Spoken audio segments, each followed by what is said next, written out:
नमस्कार, स्पोर्ट्स 9 में आपका स्वागत है। मेरा नाम है आयुष मिश्रा और बात करेंगे इस वीडियो में आईपीएल पर। जाहिर सी बात है, आईपीएल चल रहा है, 70 मुकाबले हो चुके हैं, लीग स्टेजेस खत्म हुए, उसके बाद प्लेऑफ की बारी आई, प्लेऑफ भी हो चुका और अब फाइनल एक मैच बचा है, यानी कि फाइनल मुकाबला।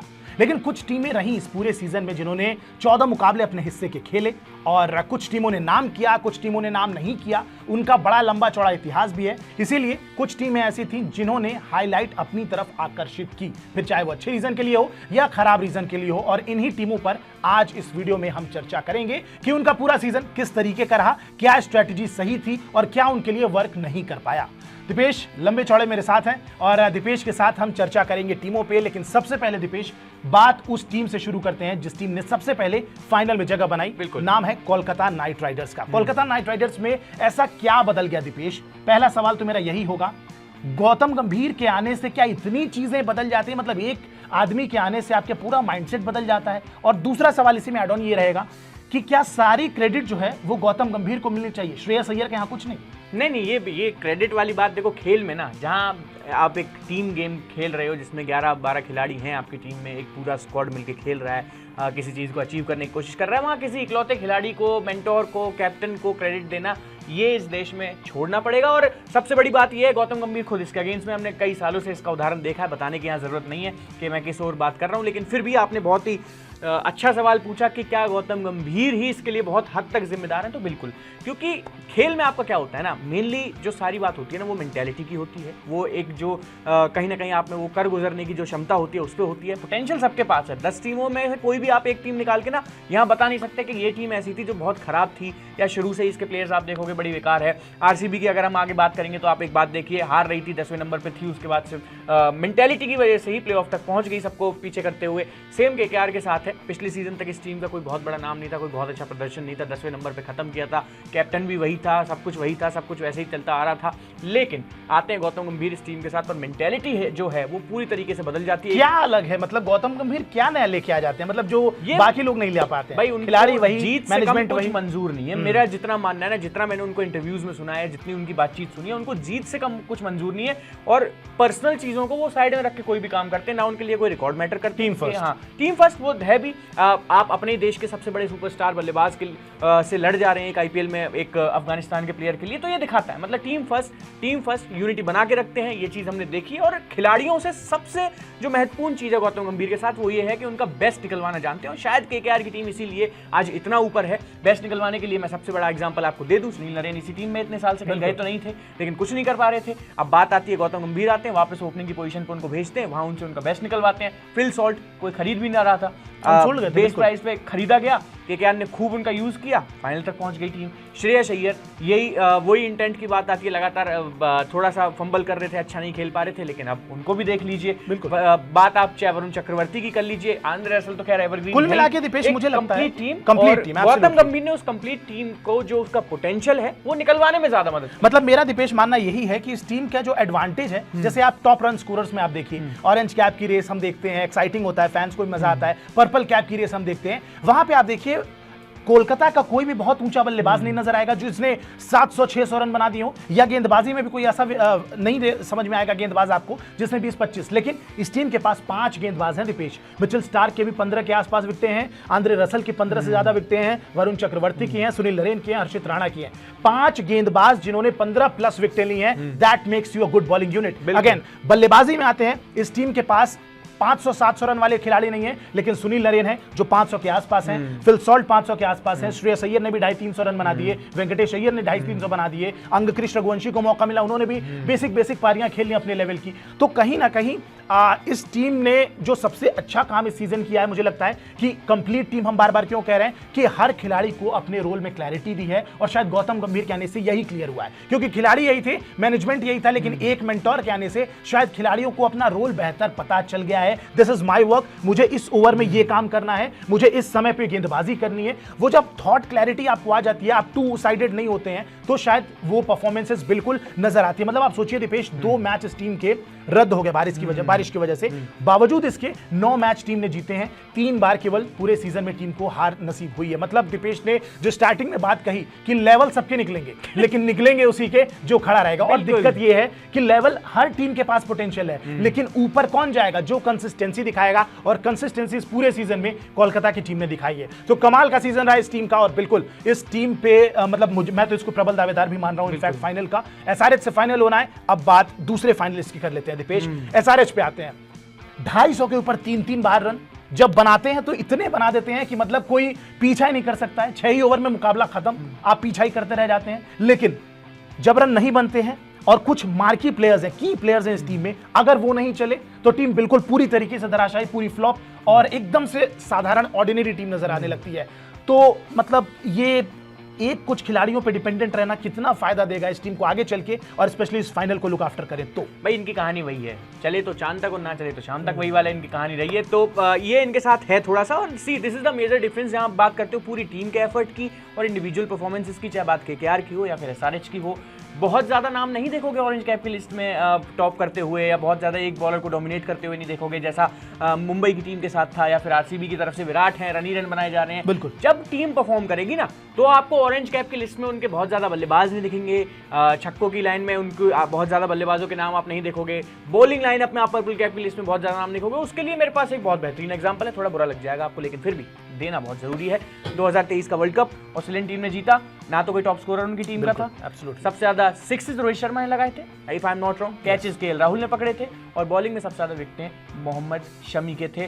टीम हमारी वहाँ बहुत शानदार खेलती थी, लेकिन ऑन द गिवन डे, जैसा आपने अभी कहा भी ना कि एसआरएच की बात है, चल गए तो सारे चल जाएंगे, 250-300 स्कोर कर देंगे, नहीं चलेंगे तो सारी टीम एक साथ फ्लॉप होती है। तो ये इनके साथ जो खेल है ना वो सारा है दिन का। अगर इनका दिन है तो भाई इनके सामने कोई पिच हो, कैसा ही ग्राउंड हो, कैसा ही मैदान हो, अब टीम अच्छी कितनी है, कंपैटिबल कितनी है, और कंडीशंस में पैट कमिंस ने इसको किस तरह ढाला। वहाँ भी हमने गौतम गंभीर की बात की, श्रेयस अय्यर की बात की, लेकिन यहाँ पैट कमिंस की बात क्यों होनी बहुत ज़रूरी है। अभी तक जितना डोमिनेट इस टीम ने किया था वो किया था बल्लेबाजी वाली पिचों पे। पहले बैटिंग करने आने वानखेड़े की विकेट मिल गई, राजीव गांधी स्टेडियम की विकेट मिल गई, प्रॉपर पाटा विकेट, बैटिंग विकेट गए दिल्ली के खिलाफ, बस अरुण जेटली।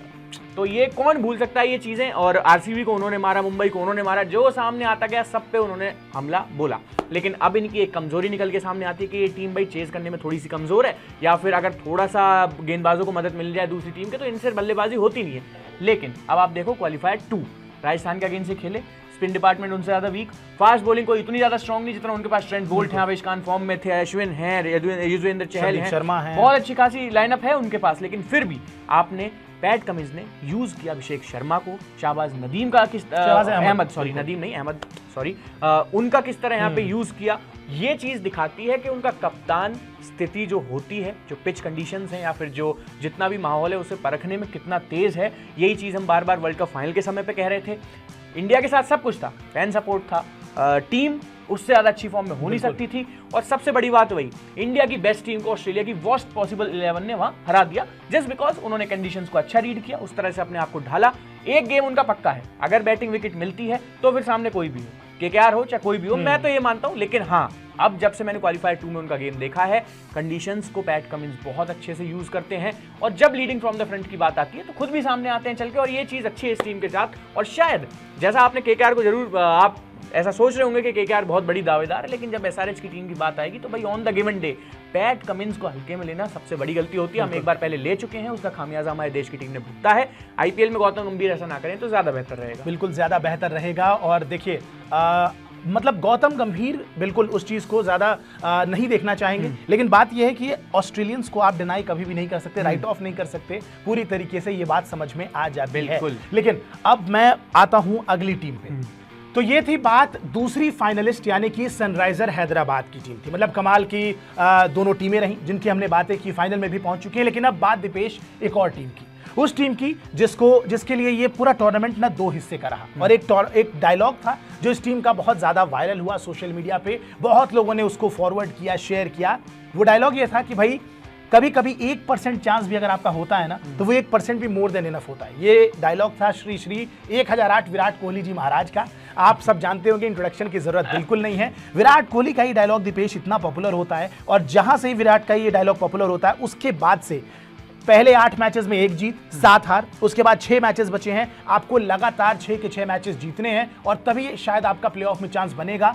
ये टीम किस तरीके से अचानक से मोटिवेटेड फील करती है, बैक टू बैक 6 मैचेस ऐसा खेलते हैं, प्लेऑफ में क्वालिफाई करते हैं, लेकिन फिर क्या गड़बड़ी हो जाती है कि एलिमिनेटर में ये टीम हार जाती है और बहुत मतलब जो प्लेऑफ की पिछले 6 मैच की टीम थी उससे बिल्कुल एक अलग टीम नजर आई राजस्थान के खिलाफ एलिमिनेटर में। क्या रह गया दिक्कत? बिल्कुल ये अगर आप पूरी टीम का उसका सफर दोगे, बिल्कुल अगर देखोगे आप, बिल्कुल मोटिवेशनल था, इंस्पिरेशनल था। आप कैसी भी उस चीज़ को टीम को देख लीजिए, इस तरह का प्रदर्शन आपको रोज़ रोज़ देखने को नहीं मिलता, जहां आपसे सबने उम्मीदें छोड़ दी हों, आपके फैंस निराश हो चुके हों, आधी दुनिया ये मान चुकी, आधी क्या 90% लोग ये चीज़ मान चुके हों कि आपकी टीम बाहर हो सकती है, लेकिन कहीं ना कहीं आपकी टीम ने जो टीम आपकी कर सकती थी वो किया। आप खेल सकते थे, इससे ज़्यादा आप कुछ नहीं कर सकते, आपने किया और उसी के दम पे आपने टिकट कटाया एलिमिनेटर तक का। तो ये तो रही वो सफर की बात, उस 1% दिक्कत कहां आ गई? दिक्कत की बात करते हैं। दिक्कत की बात यही है जी, एक सीधी सी बात है ना, किसी बहुत बड़े आदमी ने ये बात कभी कही होगी कि नेवर सेलिब्रेट टू अर्ली। ये बहुत सी चीजें हैं। अब आप कहोगे यहाँ थोड़ा पॉइंट कहोगे नहीं ऐसी क्या बात है भाई, वो मैच ही इतना बड़ा था, वहां सेलिब्रेट करना बनता था। लेकिन मैं मानता हूँ जितना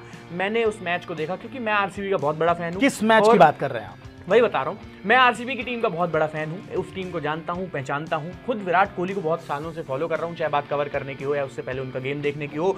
बात सिर्फ इतनी सी थी, जब सीएसके के अगेंस्ट उनका आखिरी मैच था, आखिरी लीग मैच अगर आप उसकी बात करोगे, वहां टीम ने सब झोंक दिया, इतना झोंक दिया कि टूर्नामेंट में आगे क्या होगा उन्हें उससे चीज़ से कोई मतलब नहीं। अगर वो क्वालिफाई हो जाएंगे तो उसके बाद उनके प्लान्स क्या रहेंगे, उन पे किस तरीके से खेलना है, वो चीज़ थोड़ी सी उन्होंने ध्यान में नहीं रखी। और जो कुछ करना था ना, जितना टूर्नामेंट था उस एक मैच में निकाल दिया। उससे पहले के 5 मैचेस जीते, लेकिन उससे पहले आप एक माहौल समझिए, भगवान बारिश ना हो, किसी तरह बारिश रुक जाए, मैच पूरा हो जाए, 20 ओवर का मैच हो जाए, आरसीबी जीत जाए, फैंस भी इंक्लूड थे, प्लेयर्स भी इंक्लूड थे, सारी चीजें आप एकदम से देखोगे कि हाँ भाई आरसीबी को जिता के किसी भी तरह एलिमिनेटर मैच में पहुंचना। फिर उस मैच मैदान का जो मैच था उसका बवाल अपनी तरफ आप देखोगे, उसमें सीएसके के पूर्व खिलाड़ी भी बहुत ज्यादा इंक्लूड थे। उसमें आप देखोगे कि आरसीबी के जो पूर्व खिलाड़ी थे वो भी, एक सिंगल मैच की बात कर रहा हूँ, ये लीग स्टेज का मैच है, ना तो कोई एलिमिनेटर है ना कोई फाइनल मैच है जिसमें इतना कुछ देखा जा रहा है। धोनी का आखिरी मैच हो सकता है, विराट धोनी को आखिरी बार आप खेलते हुए देख सकते हैं। वहां आरसीबी की टीम ने अपना जी जान लगा दिया, वहां थोड़ा सा एग्रेशन ओवर हो गया और मैं ये मानता हूं कि थोड़ा ओवर सेलिब्रेशन वहां हो गया। ऐसा माहौल इस तरह का क्रिएट किया गया कि ऐसा लग रहा है जैसे आरसीबी ने ट्रॉफी इस मैच के साथ ही जीत लिया, अब इसके आगे कोई प्लान नहीं है। ना मैंने सोशल मीडिया पे उसके बाद उस 1-2 दिन के बाद आरसीबी की इतनी बात सुनी कि अब आने वाले समय में एलिमिनेटर में क्या होगा। लोगों ने भी मान लिया, टीम ने भी कहीं ना कहीं मान लिया कि जब हम इतना बड़ा मिरेकल कर सकते हैं तो हमारे लिए एलिमिनेटर जैसी चीज क्या है, कुछ नहीं। और वो भी सामने राजस्थान रॉयल्स की टीम जो बहुत ज्यादा मतलब कहीं ना कहीं मोमेंटम उनके साथ लगातार वो हार रहे हैं, वो जीत नहीं रहे, इन्हें हराना हमारे लिए अब कोई बड़ी बात नहीं है। जो भी कहे ये की बात कहे भाई इस साल ट्रॉफी आरसीबी की, ऐसा नहीं होता। समटाइम्स जब आप बहुत ज़्यादा ओवर सेलिब्रेट कर लेते हैं, एग्रेशन बहुत ज़्यादा दिखा देते हैं, या फिर मान लेते हैं कि यही हमारा काम हो गया, इसके आगे तो जो भी चीज़ हमारे सामने आएगी हम करके दिखाएंगे।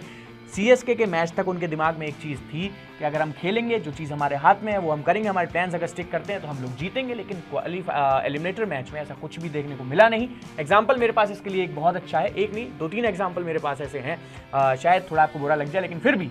2022 T20 वर्ल्ड कप का आपको मैच याद होगा पाकिस्तान के अगेंस्ट, मिरेकल था, Kohli goes down the ground, Kohli goes over the ground, out of the ground, वो हर्षा भोगले के जो वर्ड्स थे, उसके बाद पूरी दुनिया ने मान लिया कि भाई इतना बड़ा मिरेकल कर दिया मेलबर्न के ग्राउंड में विराट कोहली ने, अपने दम पे पाकिस्तान जैसी टीम को हरा दिया। अब तो रोहित शर्मा आए, उठा दिया, पूरे ग्राउंड में घुमा दिया, होना जाना कुछ नहीं था, मात्र 2 पॉइंट्स मिले थे उस मैच के बाद। हमें कुछ ऐसा तो नहीं था कि हम सिंपल लीग मैच था वो वर्ल्ड कप का। उस मैच को हारने के बाद पाकिस्तान की टीम जिम्बाब्वे से भी हारी, फिर भी फाइनल खेला। हमने क्या किया, सेमीफाइनल में हम वो हार गए, क्योंकि उसके बाद टूर्नामेंट में वो रंग नहीं थी, वो रंग आप देखोगे ही नहीं। हमें लगा ऐसा सारी एनर्जी वहीं जितना था हमने सब पाकिस्तान के अगेंस्ट दे दिया कि यार इनको हराना है, कैसे भी करके इनको हराना है। सेम आप देखोगे 2023 का वर्ल्ड कप, इतनी इंटेंसिटी के साथ हमने न्यूजीलैंड को हराया कि भाई हम इतने सालों से सेमीफाइनल में बाहर हो रहे हैं, इस बार कैसे भी करके सेमीफाइनल, हमने मेन टारगेट अपना सेट कर लिया सेमीफाइनल। इसमें पहले हमें पार पाना है, फाइनल में जो होगा देखा जाएगा।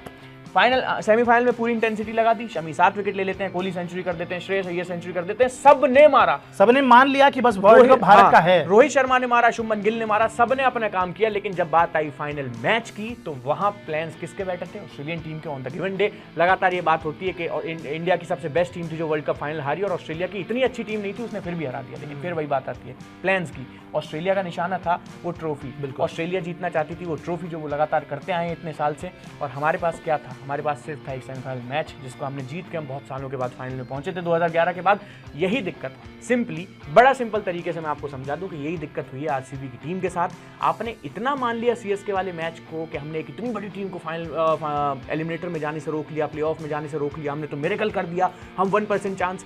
भाई 1% चांस में अगर आपको वो मिला है एलिमिनेटर तक पहुंचना, तो उससे ट्रॉफी जीत के दिखाइए और उस बात को सिद्ध कीजिए कि उस 1% चांस के दम पे हमने खिताब उठाया। एलिमिनेटर को कौन याद रख रहा है? बिल्कुल, कितने एलिमिनेटर खेले हैं आपने? 17 साल से आप लगातार यही खेल रहे हैं, लगातार बाहर हो रहे हैं, ट्रॉफी के नाम पे जीरो। फाइनल आपने 2016 में आखिरी खेला था, 8-9 साल हो गए फाइनल खेले हुए आपको, तो इन चीजों को कौन याद रखेगा? यही चीज आरसीबी को थोड़ा खटक गई, ओवर कॉन्फिडेंस और वो ओवर सेलिब्रेशन जो लगातार।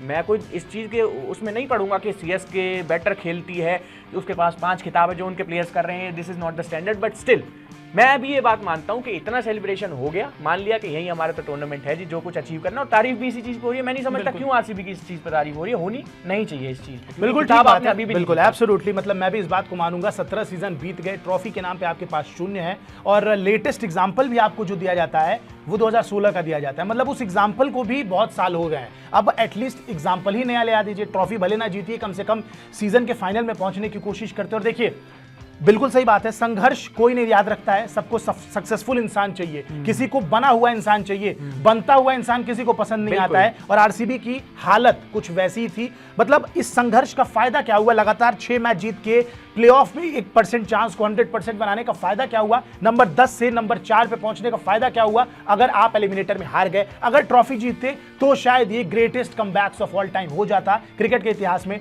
अब भी है, अच्छा कमबैक था, लेकिन आपने बस इतना काम कर दिया कि टूर्नामेंट को थोड़ा सा अलाइव कर दिया। लगातार 6 मैच जीत के कुछ बदला नहीं, और जीत हमेशा विनर्स को ही, पूरे लोग जितने होते हैं वो याद रखते हैं, विनर्स को याद रखा जाता है। आपकी संघर्ष की कहानी शायद 1 साल 2 साल याद रखी जाएगी। और वैसे संघर्ष की अगर बात करनी है, ग्लेन मैक्सवेल ने एक टांग से अफगानिस्तान के खिलाफ 200 रन मार दिए थे। क्या ऑस्ट्रेलिया का कोई भी प्लेयर मैदान में कूदा था? बिल्कुल। मैं एक आपसे एक नॉर्मल पवेलियन में सब खुश थे, ताली बजाई और वापस आए, हाथ मिलाए, बिल्कुल ओके, बस बात हो गया। यही अगर कोई और इंडिया का प्लेयर कर देता, एक प्लेयर पे 200 रन मार देता और अपनी टीम को ऐसे जिता, कम से कम अगले 15 दिन तक वो उसी में बात स्टोरी पे रहता, सब भूल जाते कि अगले मैचों में क्या होने वाला है, सेमीफाइनल में क्या होगा, फाइनल में क्या होगा। तो ये थोड़ी सी अपने यहाँ की दिक्कत है। मैं विराट कोहली के साथ भी ये दिक्कत मानूंगा, इतना ओवर सेलिब्रेशन की कभी कभार जरूरत नहीं होती, जब तक आप वो जो एक एब्सोल्यूट प्राइज है उसको अपने नाम ना कर लें। चलिए जी, बिल्कुल एब्सोल्यूट प्राइज है, लेकिन देखिए कमबैक तो कमाल का रहा था आरसीबी का, इस बात को आप मानेंगे। उसके लिए बनती है। और बिल्कुल जिस टीम को उन्होंने हराया, मतलब आखिरी लीग मैच, मतलब ऐसा लगा कि आईपीएल तो अब जाके असल मायनों में जिंदा हुआ है। जिस तरीके से सीएसके और आरसीबी के मैच की हाइप बनी, एकदम पिक्चर परफेक्ट, प्लेटफॉर्म सेट था, खिलाड़ी एकदम जोश में थे, और जिस टीम को हराया वो टीम बहुत बड़ी टीम है, 5 बार की चैंपियन टीम है, और अब बात उसी टीम की होगी, नाम है चेन्नई सुपर किंग्स। दीपेश, धोनी का आखिरी मैच, धोनी का आखिरी सीजन, धोनी के अराउंड इतना ज्यादा ये रिवॉल्व कर गई टीम कि मुझे लगता है कि टीम वो ट्रांजिशन फेज जिसमें शुरू हो रही थी गुजरना, कप्तान बदला, टीम के कुछ खिलाड़ियों को नई जिम्मेदारी दी गई, पुराने खिलाड़ी धीरे धीरे अब पीछे जा रहे हैं, नए खिलाड़ी उनकी जिम्मेदारियां ले रहे हैं। लेकिन जब एक ह्यूमन सेंट्रिक बातें आप करने लगे, धोनी के अराउंड ही पूरा टूर्नामेंट, हर मैच अराउंड घूमने लगे, तो शायद वहीं पे मात खा गई सीएसके की टीम। और मतलब बहुत कम सीजन हमने देखे हैं जहां पे केवल 2 सीजन ऐसा रहा है जहां ये टीम टॉप 4 में क्वालिफाई नहीं कर पाई है। ये जाके तीसरा सीजन था जब टॉप 4 में टीम क्वालिफाई नहीं कर पाई। अब क्या इसके लिए धोनी को दोष दिया जाए, क्या उनके फैंस को दोष दिया जाए, या फिर नए कप्तान ऋतुराज गायकवाड़ को दोष दिया जाए? मेंटालिटी पूरी टीम का, मैनेजमेंट का, फैंस का, इनफैक्ट बड़े बड़े प्लेयर्स का, किसी की भी आप इस सीजन देखोगे ना तो सबको ये था कि धोनी का लास्ट सीजन है, धोनी का लास्ट सीजन है, 2 मिनट उन्हें खेलते देख लें, 2 बॉल उनको खेलते देख लें। जीत के बारे में बात किसने की है? क्या आपने एक बार भी इस बात के बारे में सोचा कि इस बार सीएसके अगर 6ठी बार ट्रॉफी जीतती है तो सबसे ज्यादा ट्रॉफी जीतने वाली टीमों को मुंबई को पीछे छोड़ देगी इस रेस में? नहीं, किसी ने बात की, मैंने तो नहीं सुनी, आपने सुनी हो तो पता नहीं। मैच हो रहा है सीएसके का, कौन चौके मार रहा है, कौन छक्के मार रहा है, इस चीज से कोई मतलब नहीं है जी। थला बैटिंग करने आ गए 2 ओवर के लिए, बड़ी बड़ी बात हो गई, इतनी क्या बात है, वो आ गए, उन्हें देख लिया, एक ही झलक काफी थी, हमारा टूर्नामेंट तो यही हो गया, हमें कोई ट्रॉफी नहीं चाहिए। इस तरह की बात स्पोर्ट्स में अच्छी लगती है? बिल्कुल। मैंने तो कभी नहीं सुना। At the end of the day आप उस ट्रॉफी के लिए खेल रहे हैं, आप थला के लिए थोड़ी खेल रहे हैं। बस वही बात है। अब ये तो वही बात होगी कि अरे एक बार लियोनेल मेसी को खेलते देख लिया, बस वही बहुत है हमारे लिए, तो इससे ज्यादा बड़ी कोई बात नहीं। जब तक अर्जेंटीना ने वर्ल्ड कप नहीं जीता था, पूरी दुनिया इस बात को मानती थी कि भाई Messi no doubt is one of the greatest players, लेकिन भाई जब तक ट्रॉफी आप नहीं लेके आएंगे ना, आप ग्रेटेस्ट ऑफ, आप गोट नहीं बनते हैं। गोट आप कैसे बनते हैं किसी भी गेम के? जब आप ट्रॉफी लेके आते हैं, और ट्रॉफी जब तक नहीं आएगी तब तक मेसी को भी शायद लोगों ने क्लैरिटी नहीं दी। जैसे ही वर्ल्ड कप ट्रॉफी उन्होंने जीती तब लोगों ने कहा कि हाँ भाई ये प्रूव हो गया कि Messi is greatest of all time. कुछ वही चीज महेंद्र सिंह धोनी के साथ। यही बात सुन के ना आपके लोग यहाँ शायद कमेंट करने लगे, बोलने लगे अरे भाई उसके पास 3 आईसीसी ट्रॉफी है, उसके पास 5 आईपीएल की ट्रॉफी है, लेकिन सीजन की बात हो रही है आईपीएल 2024 की, उनकी कप्तानी में कोई शक नहीं है। लेकिन आप एक प्लेयर बनते हैं, आप अच्छी फॉर्म में हैं, 235 का आपका पूरे सीजन का स्ट्राइक रेट रहता है, जितनी बॉलें आपको खेलने को मिलती है आप उसे अच्छा स्ट्राइक करते हैं। फिर बात आती है कि ऊपर बैटिंग करने इसलिए नहीं आ रहे क्योंकि इंजर्ड है। अरे फिर भैया 20 ओवर कीपिंग कैसे कर ले रहे हैं, एक बार भी कहीं नहीं जा रहे। कीपिंग तो मैं तो मानता हूँ और ज्यादा टफ जॉब है, फिर आपने वो काम कैसे हर गेम पे आपको नीचे झुकना पड़ता है और इसमें डाइव आप कर रहे हो, अच्छे रनआउट मार रहे हो, आप भागते हुए भी ठीक लग रहे हो सकता है इंजरी हो, लेकिन सारी इंजरी बैटिंग के टाइम पे क्यों आ जाती थी मैं चीज समझ नहीं पाया। जब आपकी टीम फंबल कर रही थी आप ऊपर आ सकते थे, आपने अपने ऊपर कितनी बार सेंटनर और जडेजा को भेजा, क्या वो आपसे बड़े हिटर हैं? शार्दुल ठाकुर आए एक मैच में इनसे ऊपर, नंबर 9 पे बल्लेबाजी करने आता है कि ये पूरा टूर्नामेंट प्लान्ड था कि धोनी के आसपास ये टूर्नामेंट रिवॉल्व करेगा, चाहे वो कैप्टन हो इस सीजन चाहे ना हो। वही चीज खा गई, ना ऋतुराज गायकवाड़ की किसी ने बात की और ना शायद उस छठी ट्रॉफी की किसी ने बात की। और वही जब आपकी टीम एक 1 प्लेयर सेंट्रिक टीम होगी आप कहीं ना कहीं फंसेंगे। बात आरसीबी की विराट कोहली की हो या किसी की हो, रोहित शर्मा की मुंबई इंडियंस की हो, हार्दिक पांड्या की हो, सबका हाल आप देख लो। फिर आप देख लो जो टॉप की टीमें ऊपर बैठी हुई हैं, ठीक है केकेआर का कोई प्लेयर एक बड़ा स्टार नहीं है उसमें, एक कोई ऐसा स्टार है उसके बारे में सिर्फ बात हो रही हो। अरे भाई इस बार का टूर्नामेंट तो यार सुनील नरेन के नाम है, भाई इस बार का टूर्नामेंट तो श्रेयस अय्यर के नाम है ना जी, गौतम गंभीर आगे उन्हीं के नाम है ना।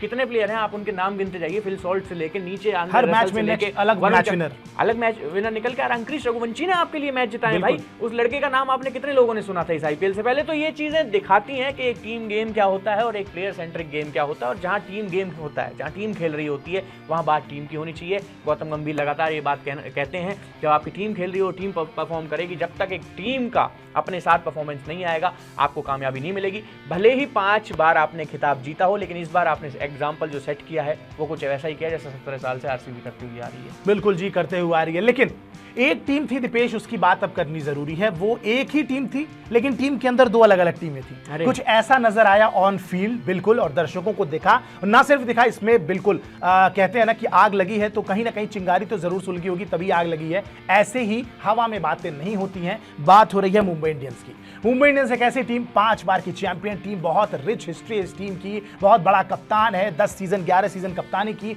और 5 बार ट्रॉफी जिता दिया। मतलब इनकी आदत सी हो गई थी, हर दूसरा सीजन मुंबई इंडियंस जीत जाती थी। लेकिन उस बात को भी बीते बहुत साल हो चुके हैं, लगातार 4था सीजन हो गया जब आप प्लेऑफ में क्वालिफाई भी नहीं कर पाए। और प्लेऑफ में पिछले सीजन क्वालिफाई किया था, फाइनल नहीं खेला था, चलिए, लेकिन फिर भी ऑफ सीजन ही कहेंगे आप। उसके बाद इस सीजन अचानक से out of nowhere Hardik Pandya का ट्रेड होता है, कप्तान बदल जाता है, बिना रोहित शर्मा को सही से इत्तला किए, सही से इन्फॉर्म किए, अचानक से कप्तानी में बदलाव आ जाता है, बाहर एक बज़ क्रिएट होता है, फैंस जो है वो एकदम फ्यूरियस हो जाते हैं। हार्दिक पांड्या जिस मैच में बैटिंग करने, बॉलिंग करने, कुछ भी करने आ जाए उनको वू किया जाता है लगातार। उसके बाद आप कैसे एक्सपेक्ट कर सकते हैं दीपेश कि एक टीम बेहतर परफॉर्म करेगी? और नो डाउट जहां आप लगातार ट्रॉफी की रेस में बने रहते थे, इस सीजन आप पहली टीम बन गए जो इस टूर्नामेंट के प्लेऑफ की रेस से सबसे पहले बाहर हो गई। अब बताइए दीपेश की मतलब इस टीम में सही क्या हो सकता है? पॉजिटिव्स अगर आप देखें, क्योंकि नेगेटिव पूरी दुनिया ने देख लिया इस टीम में कि भाई ऑब्वियसली बात है, अगर ड्रेसिंग रूम में टीम 2 हिस्सों में डिवाइडेड है तो आप बिल्कुल ये उम्मीद नहीं करेंगे कि ऑन ग्राउंड वो चीजें दिखेगी, ट्रॉफी आप जीतेंगे। नेगेटिव हटा देते हैं, बहुत सारे नेगेटिव बातें हो गई हार्दिक पांड्या के अराउंड, रोहित शर्मा के अराउंड, टीम इंडिया के अराउंड। आप बात करिए कि इस टीम के पॉजिटिव क्या रहे इस सीजन के इतने बंटवारे और लड़ाइयों और कलेशों के बाद भी। बात एकदम ठीक है कि बवालों का सीजन रहा, इनके लिए थोड़ी दिक्कतों का सीजन रहा। सब वही उसी चीज में कट गया, इसकी कंट्रोवर्सी, उसकी कंट्रोवर्सी, वो 4 प्लेयर उसकी टीम में, 4 ने उसकी शिकायत की, 5 ने ये किया, हार्दिक के कैप्टन क्यों बने, उनका बू हुआ, ये हुआ, वो हुआ। पूरा सीजन 14 के 14 मैच इसी रोने में निकल गए और इस टीम ने कहीं ना कहीं 10वें नंबर पे खत्म किया। लेकिन बात आएगी पॉजिटिव्स की, भाई बड़ा अच्छा क्वेश्चन पूछा है। नेगेटिव्स आप सब जानते हैं, हम क्या बताएं, हम वही चीजें रिपीट कर करके आपको क्या बताएं। उनके प्लेयर्स में कल बात करने का कोई फायदा नहीं है, बिल्कुल नहीं, वो रिपीटेशन की कोई मतलब नहीं है। लेकिन जब आप पॉजिटिव्स देखेंगे तो एक है खिलाड़ी, उसमें से अगर आप उसको देखोगे, अपनी धुन में था, अपनी लीग में था, किसी से कोई मतलब नहीं था, जब तक खेला पर्पल कैप की रेस में सबसे ऊपर रहा। बात कर रहा हूं मैं जसप्रीत बुमराह की, और शायद वही बात है, अब जब आपका फोकस होता है ना उस प्राइज पे, आपको पता होता है कि मुझे क्या करना है, मेरे को अपनी तैयारियां किस तरह करनी है, ऑनगोइंग वर्ल्ड कप आने वाला है, कुछ दिनों में आपको वहां खेलना है, आप अपनी टीम को अपना योगदान क्या दे सकते हैं, तो Jasprit Bumrah is the best example at the moment. अगर आप देखेंगे पूरी इस लीग को खत्म होने के बाद, और आपने देखा होगा जब तक खेले पर्पल कैप में सबसे ऊपर रहे, यॉर्कर्स का कोई जवाब नहीं था, टीम 227-28 भी खा रही है तो 30 रन से ज्यादा भाई साहब नहीं दे रहे हैं, तो ये अब 277 खाए थे, सॉरी 50 रन ज्यादा, वहां भी 30 से कम रन या 30-32 रन ही दिए थे, इससे ज्यादा नहीं दिए थे, उनको वहां भी कोई नहीं मार पाया था। तो ये चीज दिखाती है दुनिया बाहर में जाए, मेरे को उस चीज से कोई मतलब नहीं है, जो काम मुझे आता है मैं उसे अपने, शायद इसीलिए दुनिया के सबसे बेहतरीं, सबसे अलग गेंदबाज, जनरेशन के सबसे बेस्ट गेंदबाज, जब आप तीनों फॉर्मेट की बात करेंगे, सबसे फिट गेंदबाज, सबसे अच्छे गेंदबाज। और आप देखिए एक टीम है जहां लगातार रोने हो रहे हैं कि रोहित शर्मा ही होने चाहिए थे, एक टीम है जहां हार्दिक पांड्या के सपोर्ट में 4 लोग खड़े हैं लेकिन 40 लोगों ने गाली दे रहे हैं, स्टेडियम में उनको सपोर्ट नहीं मिल पा रहे, अपनी टीम के खिलाफ बू हो रही है, लेकिन एक प्लेयर आता है, अपना काम करता है, जितना बन पाता है, जितनी उसमें क्षमता थी, जो काम वो कर सकता था उसने करके दिखाया। सबसे बेस्ट एग्जाम्पल नाम है सूर्य कुमार यादव का नाम लेने वाला, उनका भी खूब जितनी भी एक कंट्रोवर्सी थी उसमें खूब नाम आया कि वो उसके सपोर्ट में है। नाम है ईशान किशन का नाम ले रहा, वो पता नहीं कहाँ ऑफ कलर से, उनका कुछ समझ से बाहर है। हार्दिक पांड्या, उनकी लड़ाई तो खुद से ही चल रही है। रोहित शर्मा इक्का दुक्का मैच में चले, किसी में नहीं चला, लेकिन सबसे बड़ा पॉजिटिव अगर आप देखेंगे उस खिलाड़ी का ना आप कहीं कंट्रोवर्सी में नाम सुनेंगे, ना कोई बहुत ज्यादा उनका वो कि कप्तानी के लिए उन्होंने कुछ ऐसा रिपोर्ट्स में, हमारे पास तो बहुत कुछ सुनने को आया नहीं, लेकिन जब बात होगी परफॉर्मेंस की, परफॉर्मेंस मैटर करता है, कोई कुछ भी करे, बिल्कुल कुछ भी हो रहा हो, जिंदगी किसी भी प्रकार की चल रही हो, मैदान पे आते ही सिर्फ एक चीज मैटर करती है, वो है मेरी बॉलिंग। उन्होंने करके दिखाया और रिजल्ट्स आपके सामने। और दीपेश देखिए, एक चीज जो मुझे बहुत अच्छी लगी बुमराह की, आपने बात की, जब लास्ट मैच बचा हुआ था, लेकिन उस मैच का कोई डेड रबर मैच था, उसका कुछ खास मतलब था नहीं, टीम को भी पता था कि भाई बुमराह के खेलने ना खेलने से ज्यादा फर्क नहीं पड़ेगा। मुझे लगता है बुमराह का भी डिसीजन बहुत मायने रखता होगा कि मैं भी ये मुकाबला नहीं खेलना चाहता हूं, कोई मतलब नहीं है। पर्पल कैप की रेस में थे, लेकिन पर्पल कैप के पीछे नहीं भागे कि भाई लास्ट मैच है मैं इसको खेल लेता हूं, क्या पता 2-3 विकेटें ले लूं। हर्षल पटेल से ज्यादा पीछे थे नहीं, उस समय तक हर्षल पटेल के भी 20 विकेटें थी, अगर 2-3 विकेटें ले जाते तो पर्पल कैप भी इनके नाम हो सकती थी सीजन में, और अच्छे मार्जिन से, लेकिन उसके पीछे नहीं गए। लास्ट मैच देखा कि भाई वर्ल्ड कप आने वाला है, मेरी फिटनेस ज्यादा जरूरी है, टीम इंडिया को मेरी ज्यादा जरूरत है, लास्ट मैच नहीं खेला, मैनेजमेंट का कॉल रहा होगा, एब्सोल्युटली आई एक्सेप्ट दैट, लेकिन बुमराह का भी कहीं ना कहीं इसमें बहुत बड़ा योगदान होगा। उन्होंने भी कहा होगा कि भाई हाँ ठीक है, इस मुकाबले में खेलने से कोई मतलब नहीं है, और इसीलिए शायद हम बात कर रहे हैं कि सबसे बड़ा खिलाड़ी, सबसे बड़ा पॉजिटिव, और मतलब कोई नई बात नहीं है, हर सीजन रहते हैं, लेकिन इस सीजन में जिस तरीके से टीम बिखरी हुई नजर आई, एक सूत्रधार था जिसने टीम को ट्रू चैंपियन की तरह खेला, लगा कि मुंबई इंडियंस की जर्सी में वो खिलाड़ी खेल रहा है, उस तरीके की 5 बार की चैंपियन वाली। एक और था प्लेयर वैसे, तिलक वर्मा, हाँ बिल्कुल, बैटिंग में उनकी बात की जानी जरूरी है, यंगस्टर है भाई, सबसे बड़ी बात, कमाल का 25 साल उम्र है, बहुत ज्यादा कोई उम्र नहीं है, आपको भी कहीं ना कहीं 23 साल के शायद, 24 साल के, आपको भी अपने आप को ना कहीं एक तरफ रखना पड़ता है जब 2 टीमें बन रही होती है, लेकिन नहीं भाई, बात परफॉर्मेंस की, बल्ला खूब बोला, लगातार फैंस उनको सपोर्ट करते रहे, खूब 50s करी, खूब अच्छे स्ट्राइक रेट से खेले, टीम हारी कोई दिक्कत नहीं है, मैं खेलूंगा, और ये चीज अच्छी लगती है कहीं ना कहीं देख के। अगर कंट्रोवर्सी में आपके 2 प्लेयर भी अपने बारे में सोच के और टीम के बारे में सोच के परफॉर्म करते हैं ना,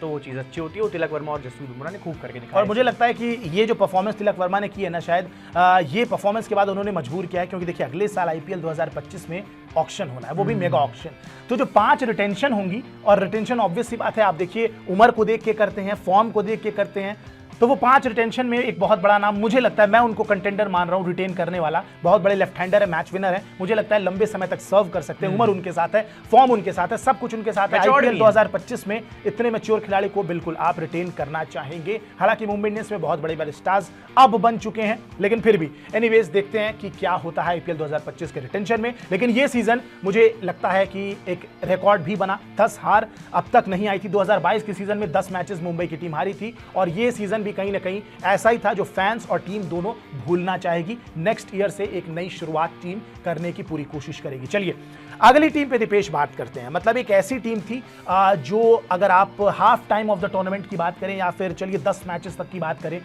आपने कहा कि टॉप 4 में जहां कोलकाता अच्छी फॉर्म में थी, राजस्थान ने अपनी जगह बना ली थी, जहां पे हम बात कर रहे थे कि एसआरएच भी है जो बहुत अच्छे टच में नजर आ रही है। चौथी टीम के कंटेंशन में शायद उस समय ना हम आरसीबी की बात कर रहे थे, सीएसके का भी मामला डमाडोल लग रहा था। एक टीम थी जिसको लगा कि ये चौथी टीम फिक्स हो सकती है, इक्का दुक्का मैच बस जीत जाए तो, नाम था एलएसजी का। अचानक से टीम 2 मैचेस हार किया जाती है, एक पैनिक सा क्रिएट हो जाता है ड्रेसिंग रूम में, खिलाड़ियों के बीच में, मैदान पे वो चीज नजर आती है। निकोलस पूरन के अलावा कोई और परफॉर्म नहीं करता। एक ऐसी विकेट जहां पे एक टीम 10 ओवर में 9.4 ओवर में टू बी वेरी स्पेसिफिक 167 का टारगेट अचीव कर लेती है, ऐसी पाटा विकेट सामने जब बल्लेबाजी कर रहे होते हैं इनके कप्तान केएल राहुल, तो शायद 32 गेंदों में 29 रन बना के खेल रहे होते हैं। ऐसी तो पिच बिल्कुल बदल लेंगी। और उसके बाद मैच जब ये खत्म हुआ तो उसके बाद पिच पे बहुत सारे विजुअल्स नजर आए, जहां मालिक जो हैं संजीव गोयनका उनके साथ बातचीत करते नजर आए। हालांकि बाद में उन्होंने डिनर पे इनवाइट किया, बहुत सारी बातें कही। बिल्कुल नहीं, ऐसा उन्होंने कवर करने की कोशिश की कि भाई two cricketing braves just discussing cricket, ऐसा कुछ नहीं होता है। देखिए हजारों मिलियंस लोगों ने आपको स्क्रीन पे देखा है, बॉडी लैंग्वेज कोई किसी को पढ़ाता नहीं है, ये सारी चीजें बचपन से सीखते हैं एक दूसरे को देख के ही। और इस समाज में हम भी जी रहे हैं, हमने इतनी देख ली कि वो ढंग से उनको प्रॉपर फटकार लगाई जा रही थी, डांटा जा रहा था आपके कप्तान को, और ये चीजें बिल्कुल नहीं होनी चाहिए। और शायद वहीं से टीम बिखर गई।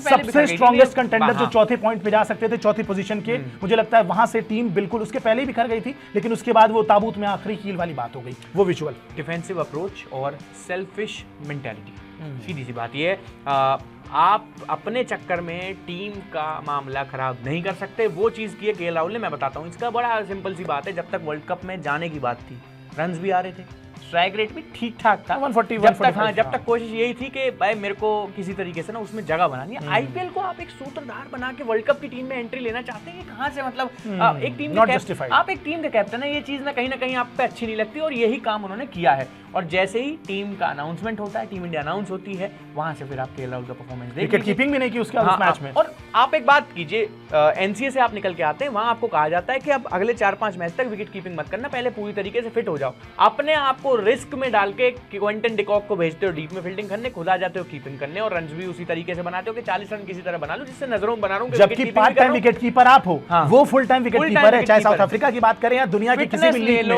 फुल टाइम विकेट कीपर ले लो, प्रो विकेट कीपर ले लो, या फिर लंबे समय से, और टीम में निकोलस पूरन भी है, एक और बेहतर कितने। तो मैं यही बात कर रहा हूँ, ये सेल्फिश अप्रोच थी और जो डिफेंसिव मेंटालिटी थी, उसके चलते लखनऊ डूब गई।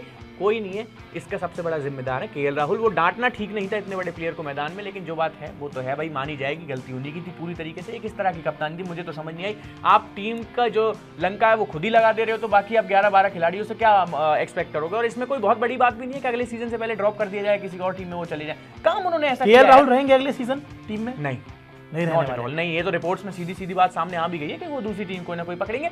और ये कोई वो नहीं है, यहाँ कोई इमोशन की बात नहीं है, दिस इज गेम। और यहाँ अगर आपके ऊपर किसी ने इतना पैसा लगाया, इन्वेस्ट किया, सब कुछ आपको हो रहा है, ये आप आईपीएल का फायदा उठा के टीम इंडिया में सिलेक्शन ये मतलब करता होगा कोई, जो करता होगा, लेकिन टीम की लंका कोई नहीं लगा। ये चीजें यंगस्टर्स करें तो समझ में आता है। आप सेटल्ड बैट्समैन हो, वर्ल्ड कप खेल चुके हो, सब कुछ काम आपने किया। कोई आईसीसी टूर्नामेंट ऐसा नहीं है जहां केएल राहुल ना खेले हो, सब कुछ आपके साथ चल रहा है। एक टीम के आप कैप्टन है, तो पहले आपका काम था कैप्टन बनके उस टीम के बारे में सोचने का, वो आपने नहीं किया, जितना मैंने फील किया।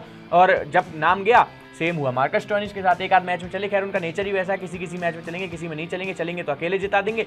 ऑस्ट्रेलियन कॉन्ट्रैक्ट से वो भी बाहर थे, लेकिन कर रहे थे अपना काम जितना बन पा रहा था। लेकिन ये टीम वही बात है, इक्का दुक्का परफॉर्मेंस और एक दो प्लेयर्स, मयंक यादव अनफिट हो गए, सबसे बड़ा रीजन का, जो उसके बाद से बॉलिंग लाइनअप जो वीक हुआ। आप इतना ज्यादा ऑन पेपर ठीक लग रही थी टीम, लेकिन ऑन ग्राउंड वो चीज, परफॉर्मेंस भी अच्छे थे। तीसरे, और सुनो सबसे बड़ी बात, 14 अंक थे इनके पास, नहीं 12 अंक थे इनके पास, और 2 मैच जीत के 16 करके अच्छा खासा प्लेऑफ में जाने का सिंपल सीधा फंडा था, पहुंच जाते। कोई इफ नो कोई बट नो, लेकिन क्या कर दिया अब इन्होंने, आपने खुद देखा, वो दोनों चांसेस गवा दिया, टीम हार गई। और हारने के बाद तो फिर भाई ये इस तरह के बवाल तो आप एक्सपेक्ट कर सकते हैं, और हुआ भी कुछ वैसा ही, टीम मारी गई केएल राहुल की वजह से। इसके कोई और मुझे तो कोई वो नजर आता नहीं है। स्पिन डिपार्टमेंट, कुणाल पांड्या जैसा खिलाड़ी भी ठीक ठाक परफॉर्म करने लग गया था बाद में, लेकिन बात वही है ना, आप 10 ओवर में 60 रन करके ऐसे टाइम पे दोगे, अब एसआरएच की टीम सामने खेल रही है, एक अच्छे खासे बैटिंग विकेट पे स्कोर दे रहे हो आप, 170 उन्होंने 9.5 ओवर में बना के रख दिया यार। तो ये डिफेंसिव अप्रोच और कहीं ना कहीं वही सेल्फिश मेंटालिटी जिसकी मैं बात कर रहा हूँ, वो ले डूबी इस टीम को। और अब इस बार गौतम गंभीर तो थे ही नहीं, तो आप ये तो उम्मीद कर ही नहीं सकते कि एक टीम की तरह खेलेगी। तो बिल्कुल जी, तो वो ये हिसाब था लखनऊ की टीम का, शायद यही चीज बैकफायर कर गई। एक विकेट पे आप जहां 32 गेंदों में 29 रन बना के खेल रहे हो, और सामने वाली टीम 9.4 में 167 आई गेस बना देती है, तो मुकाबला आप वहीं पे हार जाते हैं और दोनों टीमों के बीच का डिफरेंस शायद आपको समझ में आ जाता है। और इसीलिए जो सामने वाली टीम थे वो आज फाइनल में पहुंची हुई है, और उसके सामने है कोलकाता नाइट राइडर्स। तो देखिए, एक मुकाबला बचा है। कॉमेंट सेक्शन में सबसे पहले तो आप ये बताइएगा कि इस सीजन की विनर कौन सी टीम हो सकती है। क्या वो कोलकाता नाइट राइडर होगी, क्या वो सनराइजर्स हैदराबाद की टीम होगी, ये देखना दिलचस्प होगा। लेकिन फिलहाल इस वीडियो में इतना ही। मुझे और दीपेश को इजाजत दीजिए। और हमने बात की बहुत सारी टीमों की, उनकी स्ट्रेंथ पे क्या कमी रह गई और क्या उनकी स्ट्रेंथ थी, क्या एडवांटेज उस टीम ने उठाया। तो ऐसी ही और वीडियोस के लिए सब्सक्राइब करिए स्पोर्ट्स 9 को। नमस्कार।